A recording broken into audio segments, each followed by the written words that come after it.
Klara. Ja, det jag gör när jag tränar sälarna är ju då att be dem att komma upp på land. Så de har olika former. Det är vanliga skärbrädor som jag har skurit till olika former. Och då har vi då lärt dem att när de är vid just de här symbolerna, det är då de kan få fisk. Och då har jag sakta men säkert lärt dem att komma högre och högre upp på land. Klara, kan hoppa ner. Och det roliga med Klara, alltså vår äldsta hona, är att hon från början tyckte det var ganska läskigt att komma upp på land. Det tog lång tid att få henne att vara bekväm med det. Och att liksom kunna röra henne på huvudet eller så, det var bara att glömma. Så det är jättekul att se nu att hon kommer farandes upp i vattnet som en liten torped och bara, jag är redo. Så det är jättehäftigt vad man kan göra med träning. Och då är det positiv förstärkning som man jobbar med. Alltså att man hela tiden belönar rätt beteende. Och syftet är då att få upp dem på land och se ögon bra, se att de ser bra ut på kroppen, kunna ge ögondroppar ifall det är något knas. Det här jag pratar med att gråsälar har mycket öppna munnar och de har ju sylvassa tänder. Alla tänder är liksom jättevassa och bakåtriktade.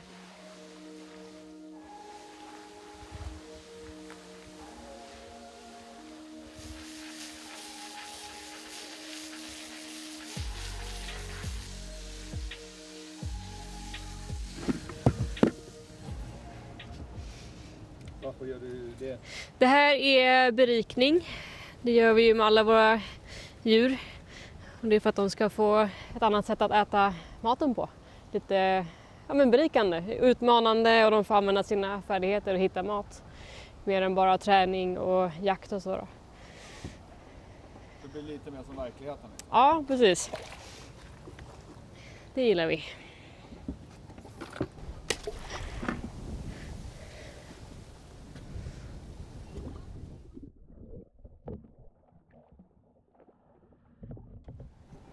Så det de gör är då puttar på rören tills det kommer en fisk emot och så suger de ut den.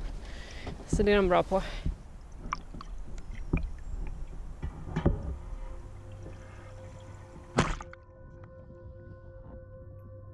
Inte direkt någon hierarki skulle jag inte säga. De är bra på att säga ifrån när en annan säl är för nära. Men maten verkar de inte slåss om ändå. Utan får de tag i samma fisk då delar de på den så. Det är inga så här labbar som kommer upp eller liksom att de slåss så.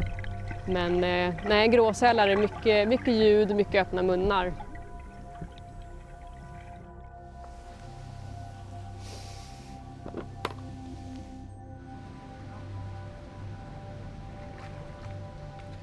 Knutsälarna är lite vänligare mot varandra.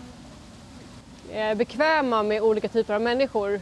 Så det är lättare att träna dem på så sätt att de är mer bekväma med att vara på land och inte lika lättstörda så. Och i och med att de inte heller är riktigt lika villiga att använda tänderna så kan det vara lite lättare att träna dem på så sätt.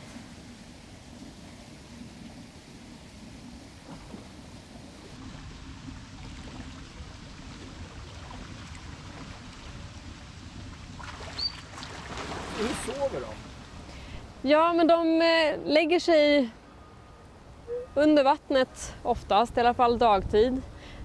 Och kilar fast sig då för att inte flyta iväg. Och så ligger de under vattnet i 15-20 minuter och så går de upp och andas ett par gånger. Och man ser på dem att de är som i en trans. Att de går upp och andas väldigt djupa andetag och precis ovanför vattenytan. Och sen så går de ner igen och lägger sig. Så det är väl ena hjärnhalvan i taget som är aktiv för att de ska kunna sova ute på öppet hav.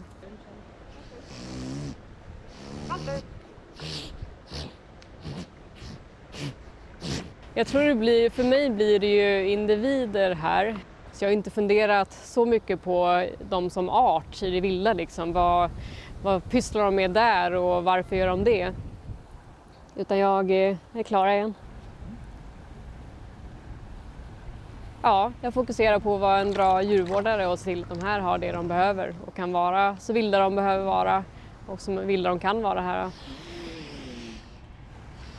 Ja, och träningen är ju verkligen viktig för att verkligen se till att de mår bra.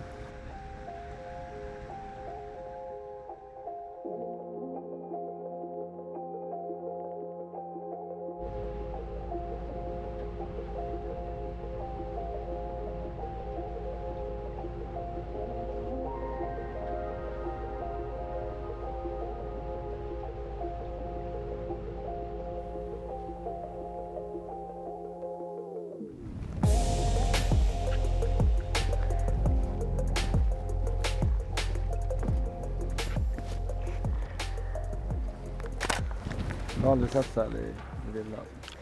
Nej, inte så här. Jag har sett utanför Stockholms innerstad på kajen liksom ett huvud som sticker upp.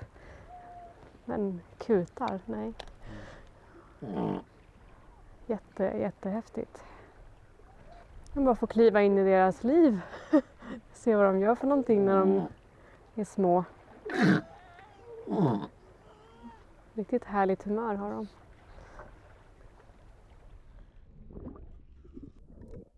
Var det som du förväntade dig? Nej, ännu närmare än vad jag tänkte. Så det här var ännu bättre.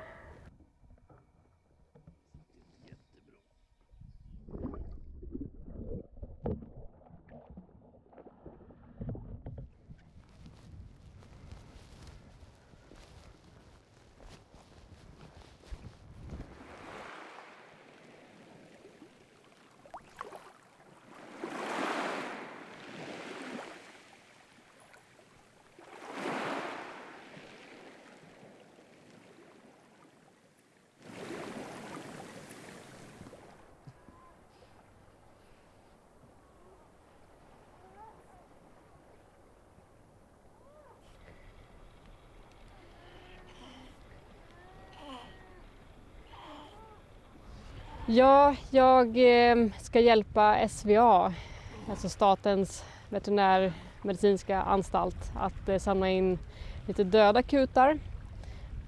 Tyvärr är ju dödligheten rätt stor och då vill de kolla på dem och se vad de har dött av och om de har någon konstigheter i sig, om det är någon organ som inte är utvecklade som de ska och sen vad de har dött av förhoppningsvis då. Och det här är ju jätteviktigt att veta för att veta vad som händer med sälpopulationen.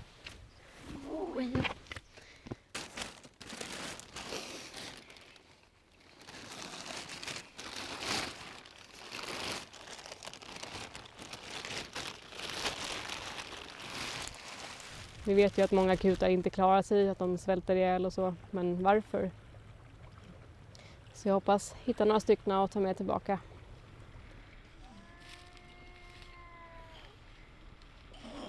Men det är intressant att veta med säl just för att de är en topppredator och Östersjön vet vi ju mår inte speciellt bra.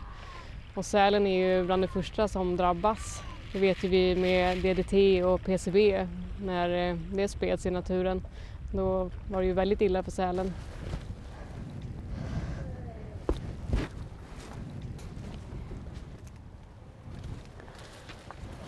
Det finns ju navelsträngen. Då är den ganska nyfödd. Ja, verkligen. Den är öga är borta ju. Ja, någon har ätit på den efter den har dött. Ja, hela skallen är synlig.